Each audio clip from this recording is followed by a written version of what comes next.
All right, we are live, gang. Come on in, one and all. Great to have you here. It is Live Stream Friday.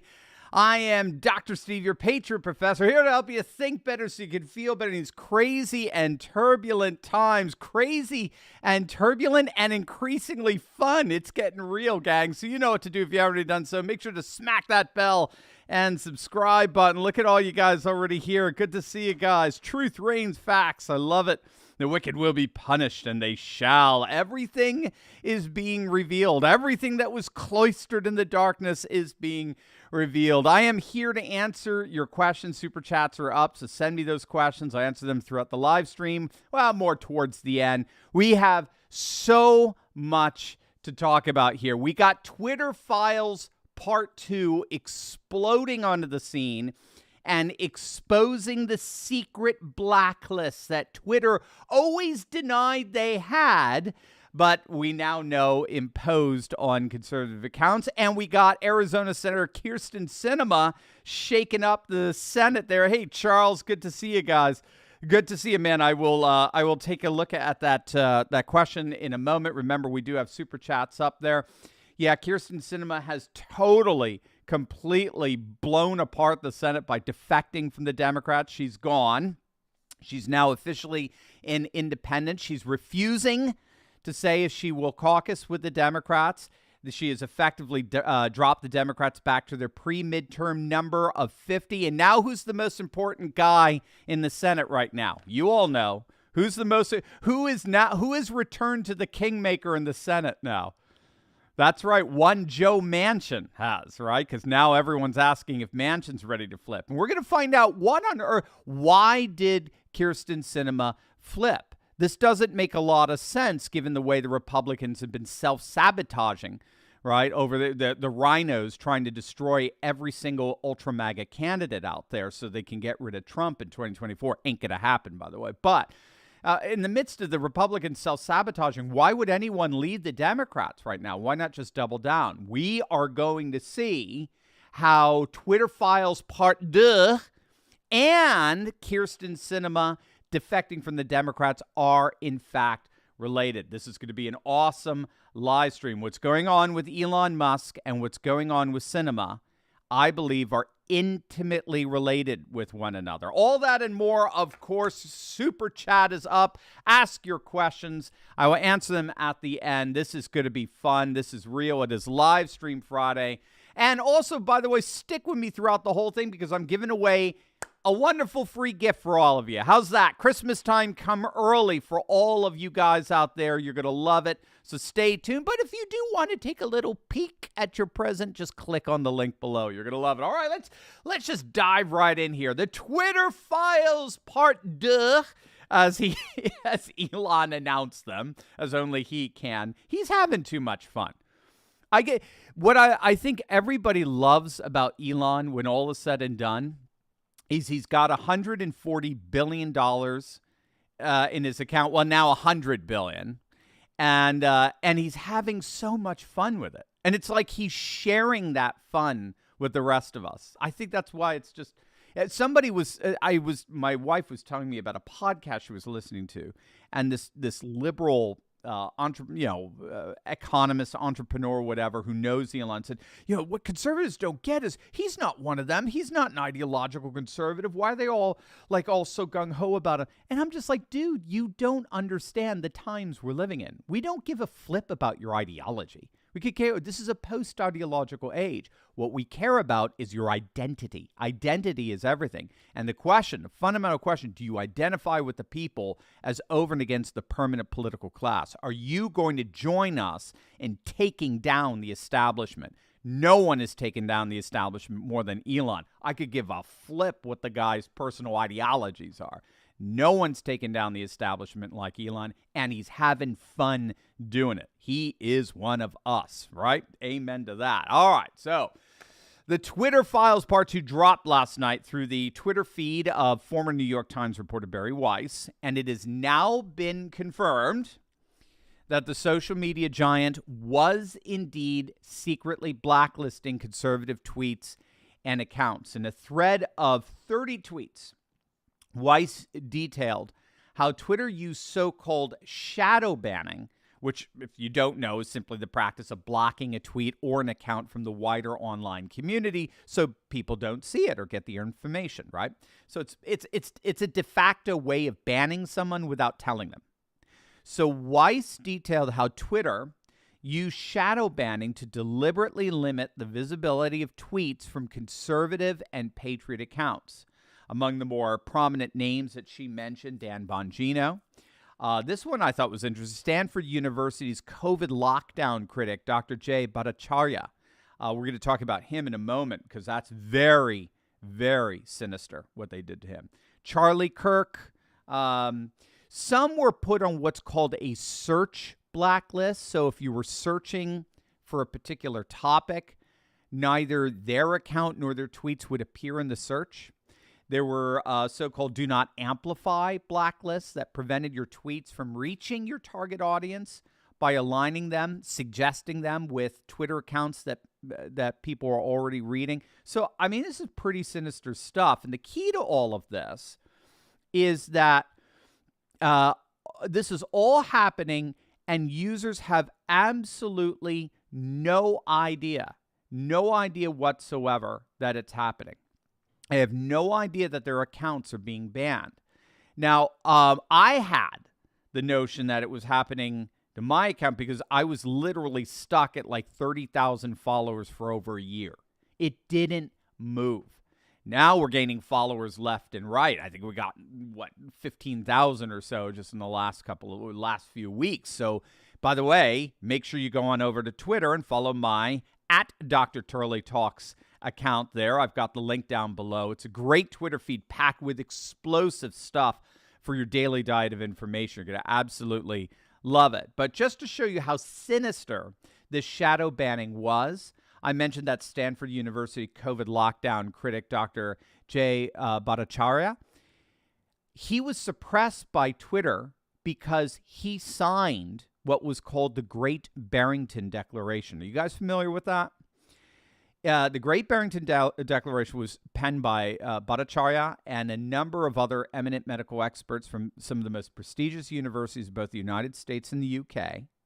It was published in October of 2020. And here is, you ready for the radical argument that they made in this? Okay, this is the Barrington Declaration, Great Barrington Declaration. You ready for the radical argument? The radical argument was, we should, in order to fight COVID, we should make sure to protect and sequester those most at-risk populations, such as the old and those with pre-existing conditions, while at the same time allowing the rest of the population, particularly school-age children, live out their lives normally. That's all they argued for. Sequester those who are at risk and allow the rest of the population to live their lives normally. We now have emails that show that Fauci wanted these guys silenced. And why? Because he was determined to implement a CCP-style draconian lockdown across the nation. And Twitter complied with this. Now, whether this compliance was explicit or not, right? Whether it was in response to a direct request by Fauci or the NIH that Twitter do this, we don't know as of yet. That has yet to be revealed. But it just underscores how sinister, how far left neo-Marxist this shadow banning was. They actually thought you shouldn't find out about some of the most eminent scientists on the planet recommending that the elderly, infirm, those with pre-existing conditions, those most at risk, those are the ones need to be sequestered and taken care of, absolutely. But the rest of the population needs to be allowed to live life as normal. We would not have had the single biggest shutdown and destruction of our economy in our history had that been done. And yet Twitter thought you should not know about that. But then we got the biggest revelation of them all. This may be, for me, I think this is the game changer. You have to let me know. But first, it's Christmas. Gang, Elon's giving us gifts. I want to give you a gift, okay? It's Christmas time early for all of you. Obviously, we cannot trust the legacy media anymore. We all knew that. But now, I mean, everyone is seeing it, all right? I mean, heck, every poll out there is, virtually every poll is showing trust in the lamestream media is an all-time low. Hey, gang, if the trust in the media is imploded, where do we go to get our reliable news and information as part of a healthy daily diet of information? That is where my fake news antidote comes in. So my role as your Patriot Professor is to help you think better so you can feel better, right? And that's exactly what my fake news antidote does. It's going to help you not just get reliable news, it's going to help you analyze that news. It's going to give you the critical frames of reference that'll help you cut through all the pathetic propaganda out there. So all you got to do is just click on the link below, and when you sign up for a 14-day totally free trial for my Insiders Club that you can cancel anytime, you're going to get my fake news antidote plus tons of other free resources absolutely free. With your Insiders Club 2-week free trial, we're gonna have live meetings one-on-one each week, so we can discuss all the things we can't discuss on YouTube and on other social media platforms. Plus, I've got tons of other trainings, resources, and more. So don't miss out on Christmas come early for you. Click on that link below. Sign up now for a 14-day free trial to my Insiders Club and get my fake news antidote absolutely free. You're gonna absolutely love it. All right. Drum roll here, gang. This, I believe, is without question the biggest revelation of them all. After the dumping of Twitter Files Part 2, Ian Miles Chong tweeted out to Elon this, and I'll quote, "So, here's a question for Elon and Barry Weiss. Were any political candidates, either in the U.S. or elsewhere, subject to shadow banning while they were running for office or seeking re-election? Were any political candidates subject to shadow banning when running for office or seeking re-election? In other words, was Twitter engaged in deliberate election interference?" And Elon replied with one word. What is it? Yes. Are you sensing a political earthquake in the making? And by the way, I know a lot of people have been saying they want Elon to just dump all the dirt right away, just in one big, huge, heaping manure pile of rot once and for all. But if you think about it, I mean, the way he's doing it, drip by drip by drip, he's allowing citizens to participate in the process of the revelation. And this is what makes the age of social media so unique. We're no longer simply a passive audience being lectured to by the professional pundit class that tells us what to believe as they cling to their monopolization of information. We now are part of the news. We are intimately interwoven with the information that's coming out. It's very quantum in many ways, if you think about it, quantum physics and all. An example of that is how every person with a cell phone, right? Every person with one of these is now officially a cameraman, right? Every person with one of these is now a cameraman.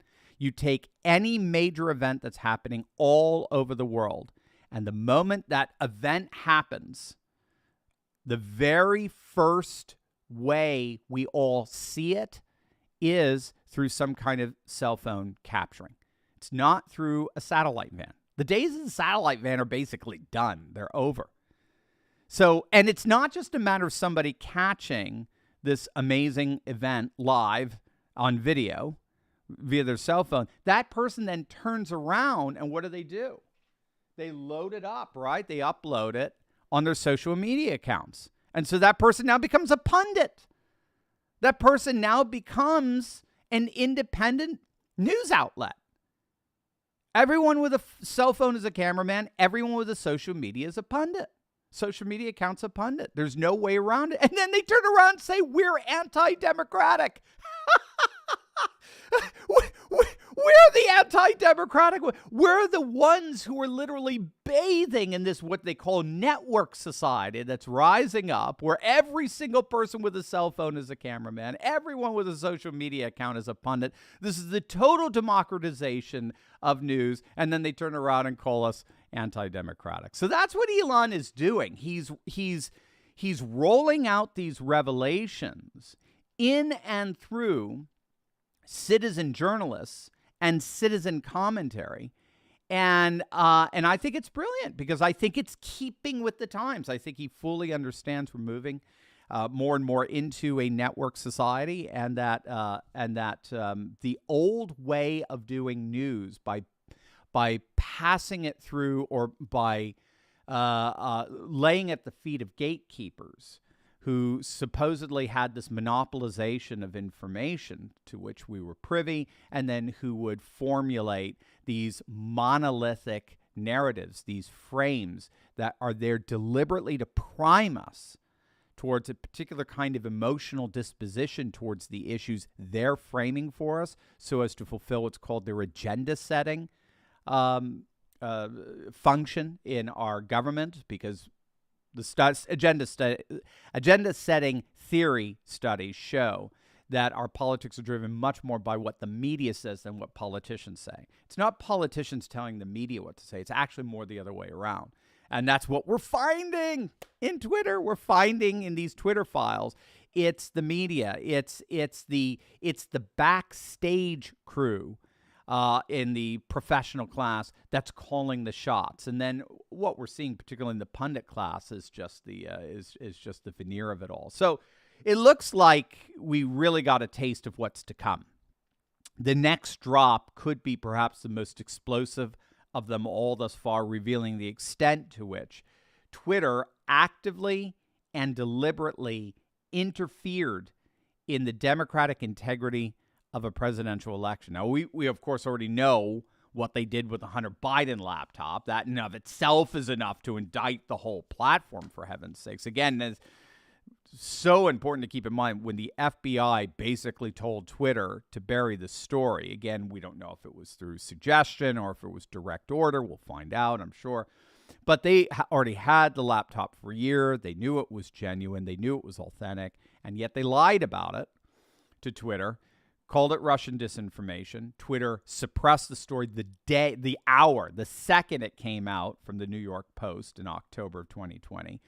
And then locks New York Post out of their account for 2 weeks, locks Kayleigh McEnany out of her account for just even daring to share the story. And then just a couple of days after it, when it blew up and they found they couldn't contain the story, it started making its way all over the populace just through social media. Then the 51 so-called intelligence experts came in and designated the laptop as Russian disinformation. And that's all the media needed to run away with it and say, "Oh, it's nothing. It's nothing." So when the debates happen, even the moderators said, "Well, but the 50. How are you gonna argue with 51 intelligence experts?"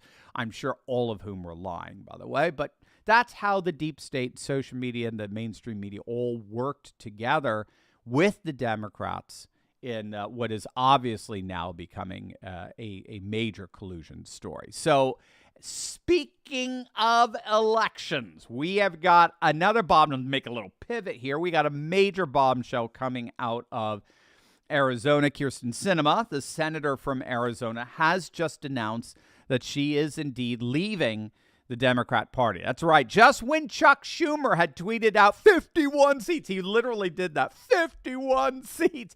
He gets the rug pulled out from under him as of this morning. So I think it was Cat Turd who responded and said, sorry, it's still 50, loser, right?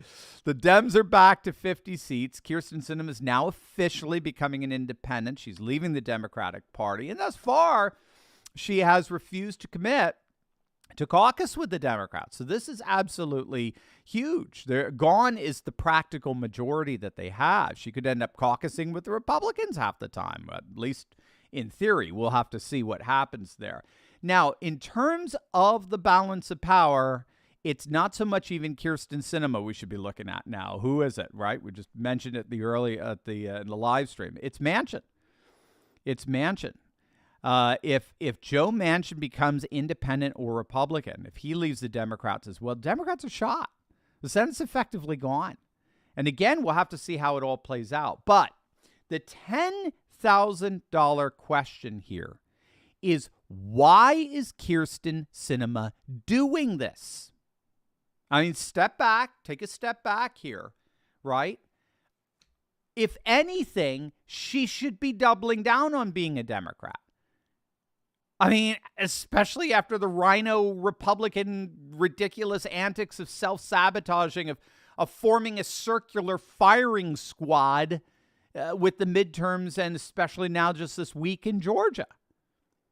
The Rhino establishment deliberately caused Trump endorsed. They deliberately worked to defeat Trump-endorsed candidates so they could blame Trump and return the Republican Party to the glory days of the Bush, Romney, McCain. This is what Ronna McDaniel is all about.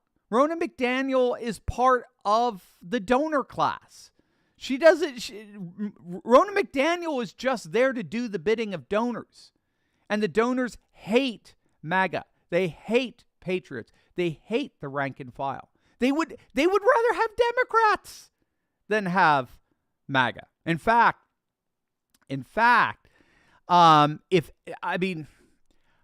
Sinema should be looking at all this going, man, those Republicans are just going to be tearing each other apart for the next 2 years. I'm going to be sitting pretty with the Democrats, because everyone's like, yay, because Democrats in the end don't turn on each other. We all know that, more or less, when all's said and done.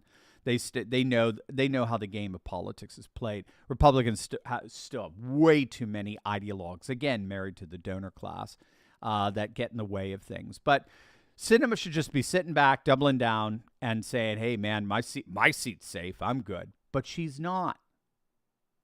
She's not. She switched parties during a week. You would expect she'd double down on being a Democrat. What's going on there? Well, she's saying, and whenever a politician opens their mouth, you should just close your ears. Thank you, Dorothy. God bless you, girl. Thank you. Now, she's saying that both parties have become too extreme for me. Both parties are just too extreme. But we've heard that rhetoric before. That's an old dog and pony show. We don't have to take it seriously. Could it be that Sinema is reading the writing on the wall? Could it be that Sinema is recognizing that what Musk is doing here, drip by drip, is just the tip of the iceberg? And the Democrats and their deep state pimps are about to be exposed like never before. It's very interesting because just this week, a new Rasmussen poll came out. And it shows a huge majority, 71% of likely voters believe that the election mess in Maricopa County did shape the outcome of the races. The Democrats aren't fooling anyone. And all this is doing, like we talked about in yesterday's video, a few other videos, all these shenanigans are doing, particularly with whole Katie Hobbs insanity, is undermining the legitimacy of the very state power that the Democrats are doing everything they can to desperately try to hold on to. I mean, we talked about the importance of this notion of legitimation. If you don't know that, write that down. It's a very important word for understanding where we're headed. But this notion of legitimation is essential for a functioning government. So this goes back to Max Weber at the beginning of the 20th century, the sociologist, who argued theoretically that what maintains a unique institution like the state is this thing called legitimation. Because what makes the state is it's the sole institution, one institution that can apply legal force. It has or what he would call it, has a monopoly on violence. It is allowed to use violence, right? So if anybody else were to do to you what a police officer does to you when they arrest you, we'd call that kidnapping. If anyone else were to do what the IRS does, we'd call that theft. I still call it theft. We all still call it theft, right? So if the point is that the government has the capacity to inflict force and violence legally.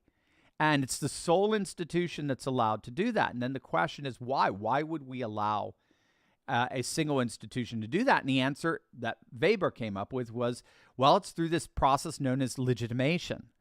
And what legitimation does is it persuades the majority of the population that this single institution that's able to use violence legally works fairly and beneficially for their good. Delegitimation is when populations don't buy that anymore. Delegitimation begins to wane the government's functioning and systemic flourishing. So just ask the Soviet Union or the Berlin Wall. What happens when a government becomes delegitimized in the eyes of the vast majority of citizens? It eventually implodes. The tyrannical sort of holding it together, with the gun to the citizens' heads only lasts so long because inevitably there are more citizens than guns. It's very, very fascinating stuff.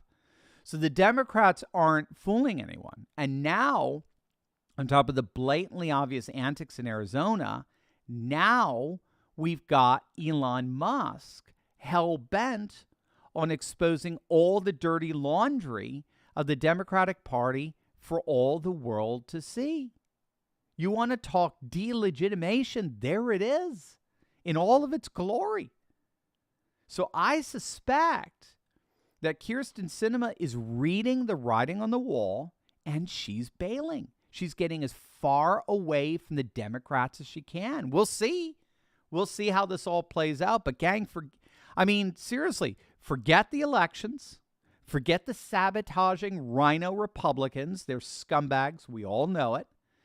The real game that's on here, the real game that has the entire permanent political class, the donor class, the professional pundit class in a total panic sweat is all happening with Elon. It's all about to get real. Over to you, gang. Let's get to your questions.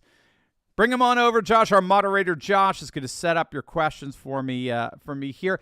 And as I get them here, don't forget, it is Christmas time. Come early over here at Turley Talk. So make sure to click on that link below and get my fake news antidote absolutely free. Tons of other free resources for you as well. All you got to do is sign up for a 14-day free trial to my Insiders Club. You can cancel at any time, but if you sign up for that free trial, you get my fake news antidote as a completely free gift, plus tons of other free resources. It's Christmas, gang. I love it. You're going to love it. So make sure to click on that link below. All right, gang.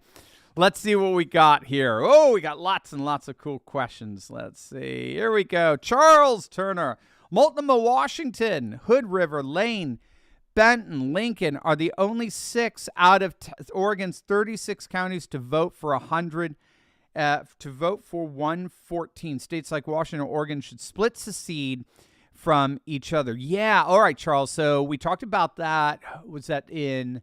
I think that was Wednesday's video. So Wednesday's afternoon video, if you guys want to check that out. The video is called Secession Support Exploding. And we talk about the distinction between internal secession and external secession. And internal secession is when populations want to assert political autonomy, often by redrawing their boundaries or just simply having more say in how they the policies that govern their lives, but while still maintaining the relationship to a wider political system. That's what we're seeing with something called the Greater Idaho Movement. And the Greater Idaho Movement, I heard it was now 11 of Oregon's counties have officially, but you're saying it may be much more than that, which God bless it. They have all voted for referendums to join up with Idaho and leave Portland. What's the county that has Portland? I'm forgetting. But anyway, basically what's happening, like in the last election for their governor, if I recall, they almost, it looked like we could see a Republican governor for the first time in ages in Oregon. But the Democrat won re-election. She won with only, 2%, 3% of the vote. But ironically, she lost like 95% of the counties. You compare that to someone like Ron DeSantis, who wins 95% of the counties, right? So Greg Abbott does the same thing. Pretty much any Republican does the same thing. You get the same thing in Idaho. And more people are saying, how is this not political disenfranchisement? Why is it that we as counties have to live? We're conservative. We want to be like Alabama, faith, family, and freedom. Why do we have to live under the equivalent of a San Francisco regime? We don't want to do this. So all they want to do is redraw their boundaries and join up with a red state where they feel like their values will finally be represented in government rather than spit upon and mocked and ridiculed and affronted. So this is a huge movement, and it's only going to grow bigger and bigger the more Democrats keep trying to shove their values down our throat through single cosmopolitan liberal urbanite centers that are at the heart of just a couple of counties. So this is the genius, by the way, the Electoral College, because for our founding fathers, you don't just win the majority of bodies, you also have to win the majority of regions. They were very cognizant that every region had its own culture, its own politics. Remember, politics are local historically, even in monarchies and so forth. Politics are local. Political decision-making happens, for lack of a better term, at the clan level, right? The tribal level. And when clans and tribes and so forth come together in communities, they create a culture, they create a character that they want to protect and sustain through politics. And because our globalist society right now has this process known as disembedding that deterritorializes political decision-making away from the local and centralizes it around a translocal managerial class that are generally located in our urban areas, in our cities, it ends up disenfranchising 90% of our counties. So remember, even before the overturning of Roe v. Wade, that was a fascinating stat. 87% of our counties in the nation, 87% didn't have a single abortion clinic in them. So we are, in effect, two different countries in a single nation. So absolutely, Josh, it's the wave of the future. You don't have to worry about that. It's just patience. It's just like, come on, I want it now. I'm with you. So what do? You pray to God for patience, and you say, please give it to me now. Mitchell Ryan, what do you think of these gun bans they're trying to pass? Do you think they'll be fought in court? Yeah, don't worry about the gun bans. They none of them make it past the Supreme Court, at least to this point. None of them make it past the Supreme Court. Ever since Heller versus D.C. back in the 2000s, the Supreme Court, the precedent is you have a right to own a firearm as an individual. Up until that point, the Supreme Court was interpreting the Second Amendment as a general clause for states. So states can have firearm possession, free, private firearm possession, but individual citizens can be denied that.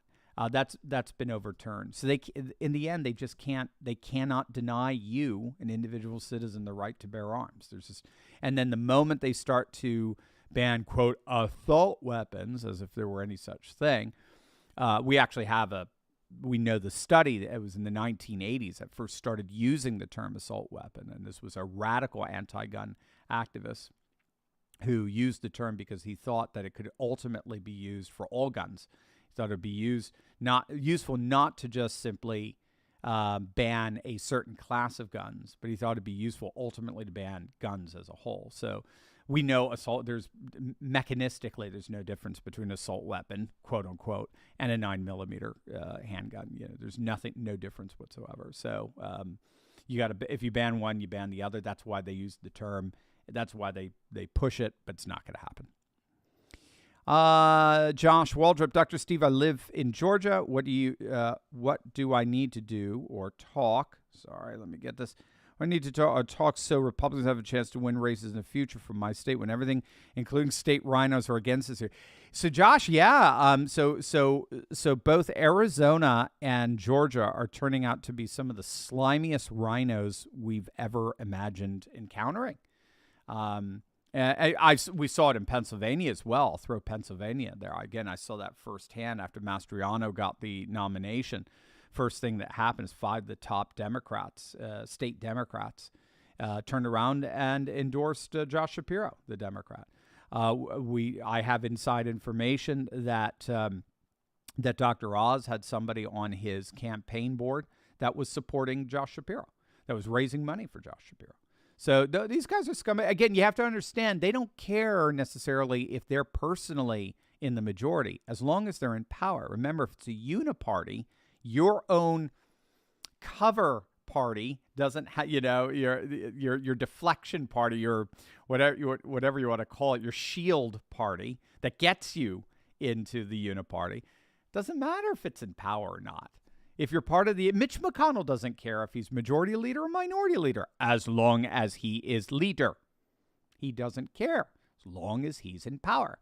And the power is not dependent on them being in the majority. That's what we're finding in Arizona. That's what we're finding in Georgia. That's what we're finding in D.C. So it's very difficult. In the end, we just got to defeat them. We've got to become bigger than they are. Now, it's happening. We are growing. The parallel economy is growing by leaps and bounds.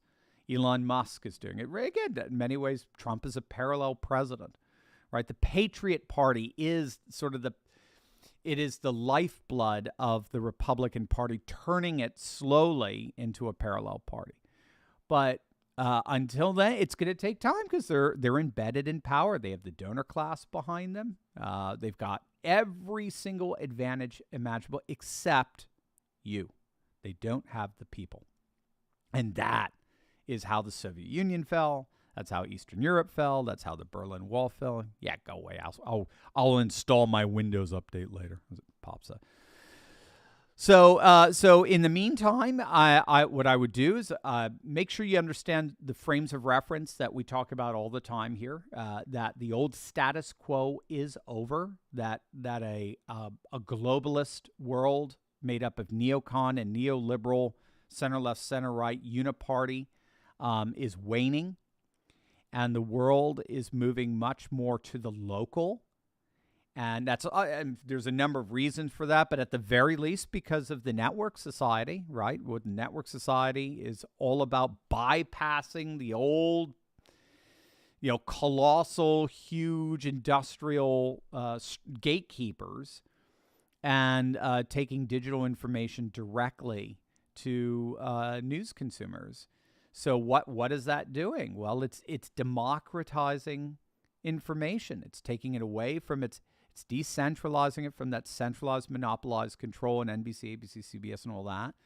And it's dispersing it among the masses. And what that's doing is it's reconfiguring information around the local again. And so that's giving us a revenge of of local politics. Politics is being wrenched away from that disembedded, deterritorialized, I know all these goofy words, but a centralized managerial class, and it's being re-territorialized to the local, and so it's reawakening local sentiments, which are generally, like we talked about, 87-90% of our counties, they're generally governed by faith, family, and freedom.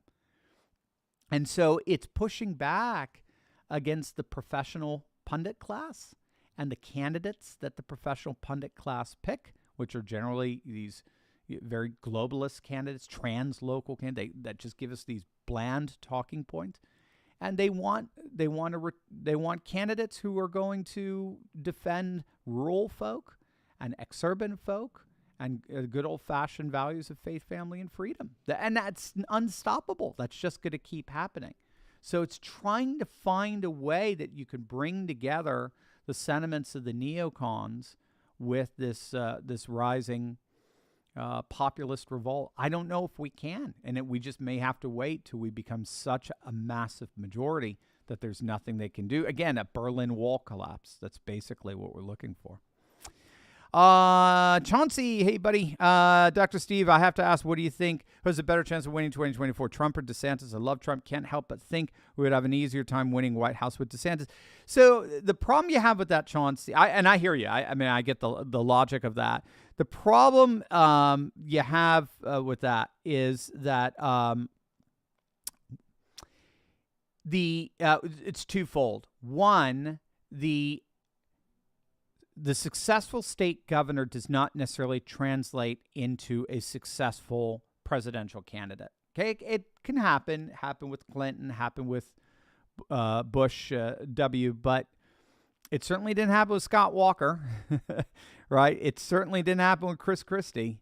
I mean, it is hard. It's hard. Now, DeSantis seems to be smart enough to be able to do it, but the moment you come out of your safe red state and you start going out to the masses, it's a different vibe, and it's hard. It's a challenge to be able to cross that. Trump doesn't have that challenge. He's a one-time elected president. He doesn't have that challenge. He is seen as presidential material, whereas DeSantis has yet to actually prove that yet. So to say, well, he has a better chance of winning, jumps the gun. I think that's a non sequitur at this point. It doesn't yet follow on that. And then number two, the key to our victory in 2016 and what happened also in 2020 when Trump got the most votes of any president running for re-election, which we cannot forget. That's not a bad stat. He's got more votes than any Republican president in history, period, hands down, that kind of stuff. The key to his victory was transforming the rural vote from Democrat to Republican. So you have 200 counties, not quite, but near 200 counties, Wisconsin, Iowa, Michigan, Pennsylvania, that voted Democrat in every single election, presidential election, since the 1980s. Remember, even Iowa voted for Dukakis, okay, in 1988. They suddenly switched and voted for Trump by a 20-point margin. That was the key to making to bringing down the so-called blue wall of the Democrats, Wisconsin, Iowa, Michigan, Pennsylvania. That together with Ohio, remember Ohio voted for Obama twice, two times in a row. That wall has been crushed in part. It's been crushed in Ohio and Wisconsin that are now both solidly red, but it still remains in Wisconsin and Michigan and Pennsylvania. The only guy who has proven that he can crush that wall is Trump. He's the only one. He can bring out the rural vote like nobody else. And it's a massive vote, and it doesn't tend to come out. They're very disaffected for exactly the reasons we were just talking about with the Greater Idaho Project. They feel very disaffected. They feel like no election matters in the end. Who cares who wins? It's all a uniparty anyway. They won't use those terms, but they didn't come out for the midterms. That's for sure. That's what we're seeing. Some of them even went back to the Democrats. It's exactly the problem they're having in the UK with the white working class abandoning the Tories. They sided with the Tories in Brexit. They sided again in December of 2019, their massive national election. Huge landslide for the Tories, where regions that have always voted Labor suddenly defected and voted for the Conservatives. Well, now they're going back to Labor again. Why? Because the Conservatives are going back to their old neocon globalist bullshit. That's why. So anyway, we got to be careful with that, thinking that DeSantis is the safer bet. And we also have to be careful because that's exactly what the leftists are telling us to do. And that's what the rhino neocons are telling us to do. And generally speaking, we do the opposite of what they say, and we tend to come out pretty good. So, but again, and another level of it is we're also being pre-2020 in our political our electoral analysis here, right? We've got to think strategically in light of some of the people who won in 2022. Candidate quality is dead. It is all about strategy. It's all about election strategy and election get out. particularly early vote. If we don't have a ballot harvesting strategy comparable to the SoCal strategy that I've talked about, that has won in 2 elections in a row, back to back, with all of these Republicans flipping blue seats because they are totally winning the Democrats, beating the Democrats at their own game. If we're not doing stuff like that, everything we're talking about is irrelevant in many respects. Well, Lolos, good to see you, my friend. So what? Even if Elon have all that info, the Supreme Court and all the justices have been corrupt to the core, already in the hands of NWO. Yeah, well, Lolos, I mean, I get it. Conservatives are prone to despair. I get it. Have a little scotch. Relax. It's all right. No, we're not all in the hands of the NWO. You aren't. I'm not. There is a massive parallel society rising up that's declaring its independence every day from this nonsense. So, yeah, the system is corrupt, but bringing that corruption to light brings more people into the parallel society. The more people into the parallel society, the bigger, the stronger the resistance. And eventually, the powers that be, the corrupt powers that be, fall. It's like you act like the Soviet Union never existed. You act like there was no Berlin Wall. I just don't get the despair. It sucks, but don't despair. We're going to bring down this Berlin Wall. We're going to see our Soviet Union fall. It's going to happen. It's only a matter of time, right? So lies can only exist for so long. All right. Solzhenitsyn, one word of truth can change the world. 300 ZX Bear. Sinema is worried that she will lose her primary as a progressive. Well, that's one theory. Also, primary to a progressive. Also, do you think Mitt Romney will leave the GOP? I'll go backwards. I don't think Mitt Romney can win in Utah by leaving the GOP. Doesn't need to. He just caucuses with the Democrats, so he's fine. Again, they don't care if they're chairing committees as long as they're on one. They don't care if they are on a losing team as long as they're in charge of the losing team. I said it the other day, Mitch McConnell would rather be the leader of a second place team than benched on a first place team. Okay, so I don't think you have to worry about Romney jumping at this point. Yeah. Sinema is worried she could lose her primary to a progressive. Well, she still has to run, so she's gonna have to face the voters some way, shape, form. But yeah, again, possibly, yeah. But why now? Why this week? Why the week when Elon dumps all this stuff? Why the evening Elon dumped all this stuff? Right? If anything, she should be just take it, going for a good lap, victory lap with her Democrats going, yay, the warlock won, yay, haha. The only sense it makes to me in the end is she's reading some writing on the wall. Dorothy, thank you so much for your gift. So kind of you. Colin, you too. Thank you, bud. Adam, what is your opinion on the Articles of Confederation? Do you think they would work today? Yeah, that's where that's where my wheelhouse kind of, you're hitting the edge of my wheelhouse. Articles of Confederation. I mean, anti-federalists obviously had a point. And the anti-federalists said, look, you put an all-powerful government on top, and then eventually local government collapses. It collapses in terms of it gets eclipsed and disembedded and deterritorialized and all that. But I don't know. I don't know. There is most societies function in a hierarchy that if it's a healthy society and if it's linked to at least some semblance of reality, then you have multiple institutions that can all work together in harmony with one another. So in the ancient Christian tradition, they called it the hierarchy of goods. And a hierarchy of goods would say, there are different kinds of goods, and they're not competing. So I used to give the example to my students that, if you had a baby on a pedestal and you had a ham sandwich on the pedestal, and both were falling, and you rush to save the ham sandwich. Why is that bad? Why is that bad? It's not because ham sandwiches are bad. Why is it bad?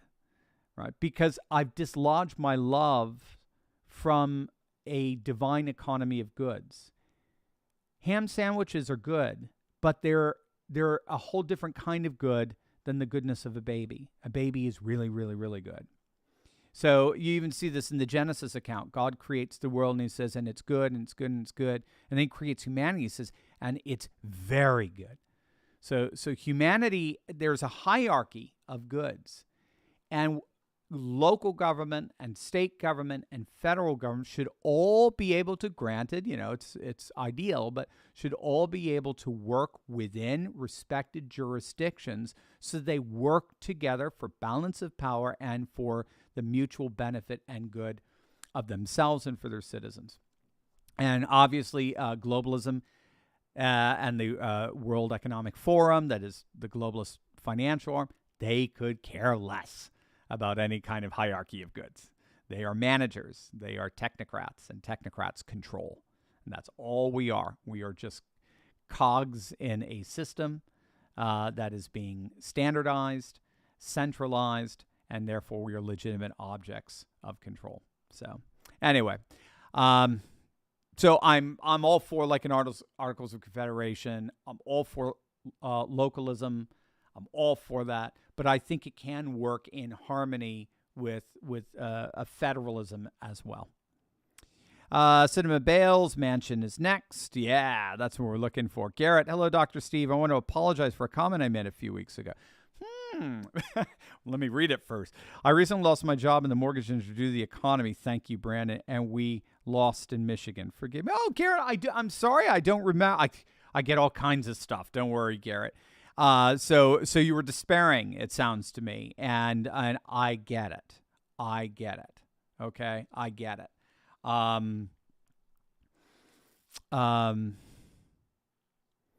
It is Aragorn looking at that young man when they were about to, when they had to defend the riders of Rohan from the onslaught of the 10,000 Uruk-hai that were coming to destroy them, and there was only about 300 of them to do it, and they were in that Helm's Keep. I'm sure they were held up in a fortress that they knew these 10,000 Uruk-hai were going to eventually breach, and they would just be all slaughtered. They knew it. Everyone knew it. And this young boy who had a sword bigger than himself, who was recruited to fight, looked at Aragorn and said, "It seems hopeless." They said, "We won't last the night." And Aragorn looked into his eyes and said, young man, where he would say, I think it was Hamla, son of Helmut or whatever, like Hamla, son of Helmut, there is always hope. And, in our Christian tradition, Friday is the day of darkness. It's the day that all hope is lost. The one we thought was the Messiah wasn't, because they just slaughtered him and killed him, and a dead Messiah is a contradiction in terms in Jewish theology. And all is lost, and our whole movement is scattered, and the powers and the prince of darkness are laughing and mocking and ridiculing and celebrating their control of us.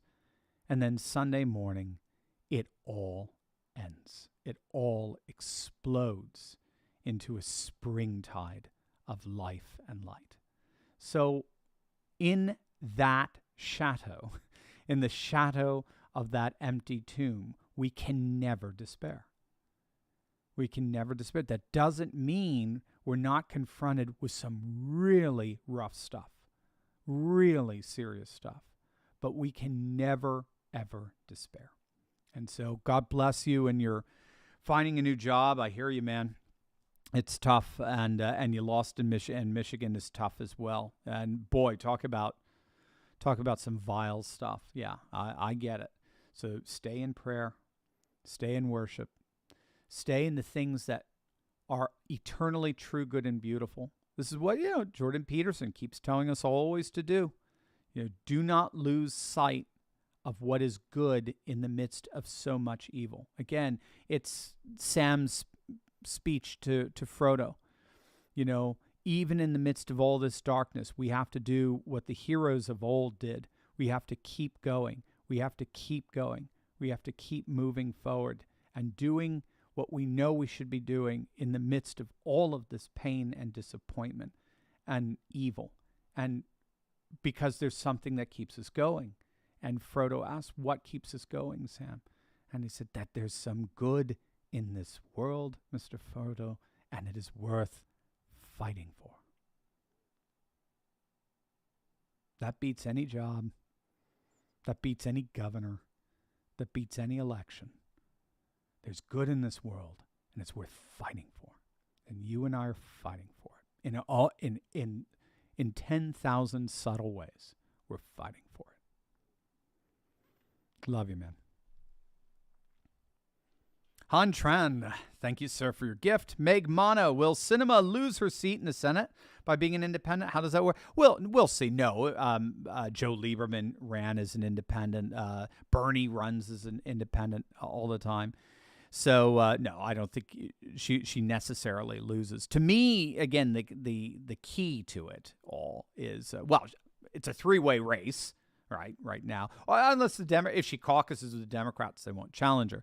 But it's a three-way race, and she just has to come out on top. What we may be seeing is the splitting of the left and a guaranteed Republican pickup. But again, when you have a Republican Party in Arizona, Republican Party leadership in Arizona that would rather have Sinema than Kerry Lake or Blake Masters or something, or Mark Fincham, then they're going to commit suicide. So the question is, how do we rise up to that challenge and take out these Denethors? I'm doing all these Lord of the Rings references today. So Denethor's the steward of Gondor who ran off the cliff when he was and killed himself. All these Denethors who were just trying to basically commit suicide. We just have to get rid of them in the end. Baptist 702, is Christianity still rising in the world? Yes, yeah, it certainly is. I mean, Africa, it's exploding in Africa. It's exploding in Russia. It's exploding in Eastern Europe.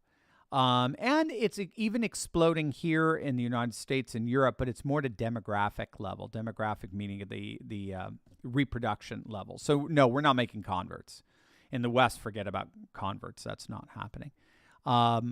And certainly in the UK, there's no one's getting converted. I mean, you'll have little things. I mean, in many ways, I'm a convert, but no. What we're seeing is the shall the religious inherit the earth thesis working its magic pretty impressively, and that is evangelicals, conservative Catholics, conservative Orthodox are disproportionately having more children than non-Christian secularists.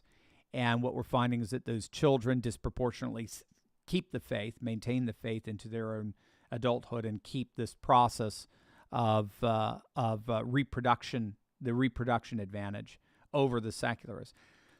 Really, the Amish are the ultimate example of it. The Amish today double every 20 years, and they're doing that because they have 80% retention rate.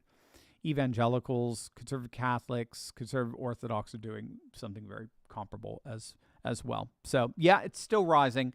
But I just wouldn't listen to all the fake news. You wouldn't have to worry about that because they all think, it's all dying and it's falling apart and all that. Julius Gallery LLC, what did Trump say about the Constitution? Julius, I mean, I can only surmise what he said.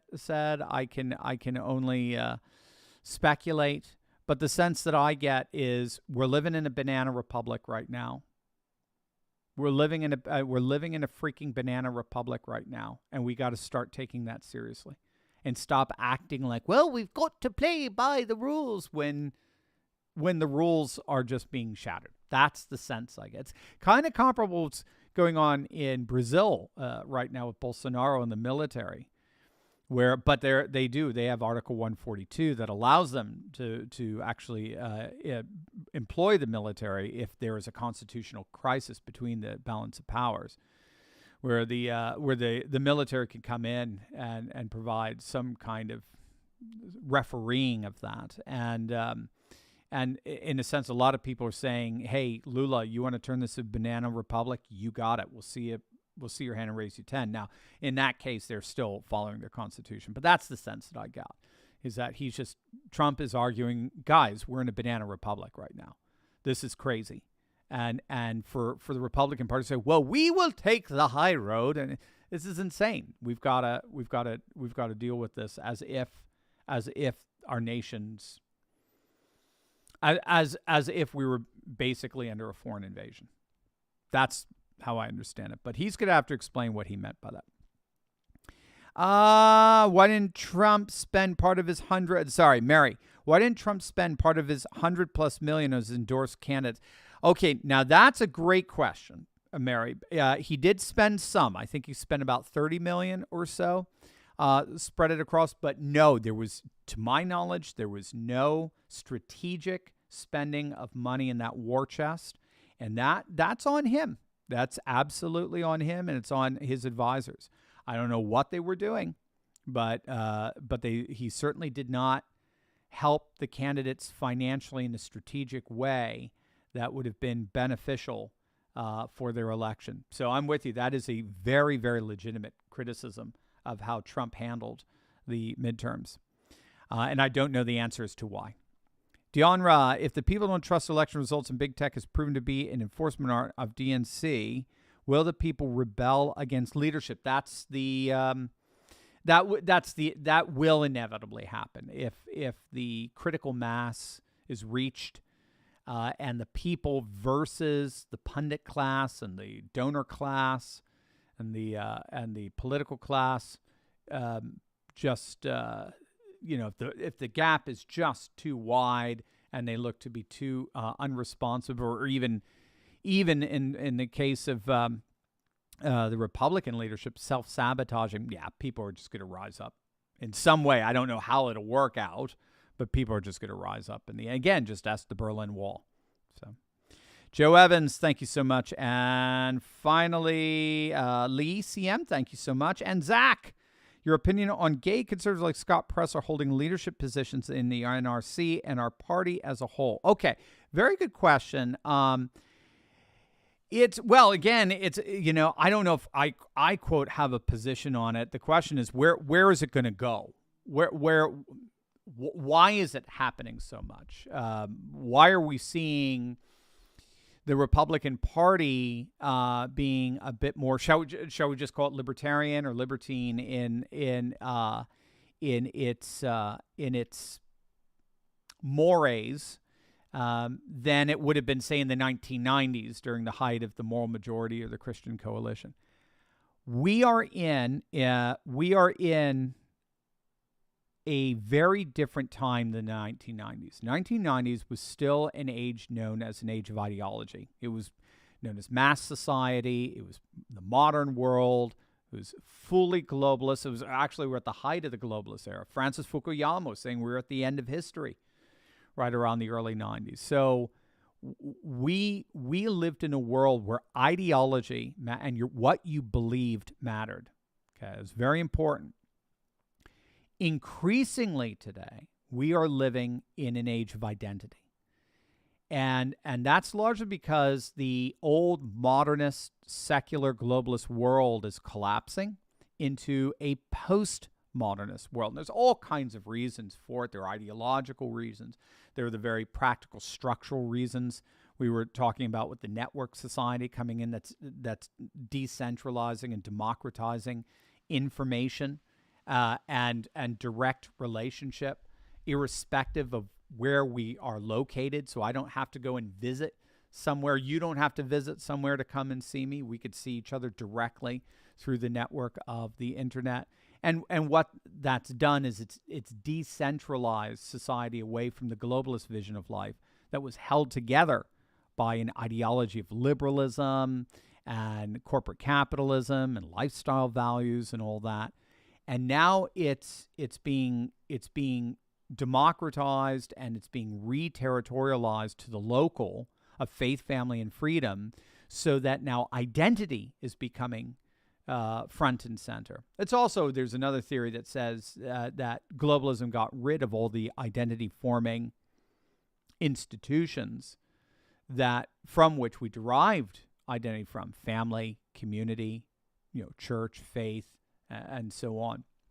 Now those are all coming back, particularly in our rural areas, in our county areas, and so they are working their magic of reawakening identity again. But of course, the left has co-opted this in identity politics with the neo-Marxism and the CRT and all that, the Black Lives Matter, La Raza, and so forth, LGBT issues, you name it. But on the right, the identity, the meta identity that has become so dominant is an identity of the people versus the permanent political class.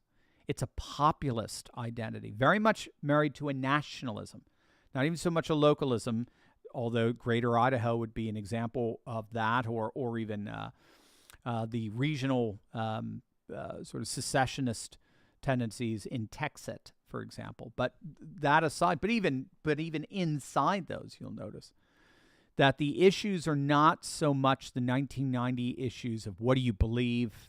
Do you believe such and such is sinful, and so on and so forth. Now it's how do you identify? And for the right, more and more, it's do you identify with the people versus the permanent political class, or do you identify with the permanent political class? Are you all in with the pundit class and the mainstream media and the globalists and the neo-Marxists and the woke liberals? Are you all in with them, or are you ready to pick up your sword and fight? And Scott Pressler is absolutely picking up his sword and fighting against the permanent political class. And that's where we are right now. Where we are is the as I understand it, the identity. And again, it's irrelevant. This is for me, this is my analysis. We could be prescriptive or we could be descriptive. It is irrelevant what your prescription is. Oh, we ought to be this or we ought to be that. I'm much more interested in the descriptive element of what's actually happening. What's actually happening now is a massive populist movement that only ultimately cares about one thing. It's post-ideological, cares only about one thing. Do you stand, how do you self-identify? Do you stand with the people versus the permanent political class? If you do, come on aboard. And that's why they don't care what Elon believes. That's why I'm seeing the Wololos. I'm concerned Elon has connection with the technocrats. Well, he's blowing things up right now enough. So, I mean, whatever concerns you may have on him, just look at judge a man's intentions by what he does. And what he's doing right now is he's causing all the right people to have an absolute temper tantrum, right? So we don't care what Elon believes. We don't care what he does. We don't care how he lives his life and all that sort of stuff on a personal level. Do you stand with the people versus the permanent political class? Are you ready to take down the establishment? If the answer is yes, here's a sword. Let's go. That's where we are today. That's where we are. And that's the only thing you need to be as a patriot when all said and done. Now, for us, on this channel, we do take faith, family, and freedom very seriously. We think those are the essential components for sustainable civilization. So we certainly put all that in there. But that's, we put that out there for people to avail themselves as they see fit. That's the beauty of a society based on liberty. So. And with that, gang, we've been going on for over an hour, and listen to me blathering away. I love each and every single one of you. God bless you guys. Have a wonderful weekend. I will be checking in here and there, seeing what's happening, whatever happens. I mean, we've got so many things coming in. It's absolutely astonishing. But guys, you mean everything to me, and I love every one of you. Thank you so much for the super chats. Thank you so much, gang, for your support of this channel. Remember, we got a free gift just for you. Just click on that link below. You're going to love it. It's just my gift to you. It involves a 14-day free trial to our Insiders Club. We do this personally via, I almost said Skype. I'm so old. We do this via Zoom. Pray. There you go. Amen. Pray. We do this via Zoom. I almost did it again. Every Monday night. So if you want to ask me your questions and follow-ups and everything like that, join our Insiders Club. 2 weeks free. Try it out. If you don't like it, cancel. You don't have to pay anything. And in the meantime, you get tons of free stuff as well. You're going to love it. Just Click. We say you get everything free by just saying maybe. So click on the link below and enjoy, guys. I love each and every one of you. God bless.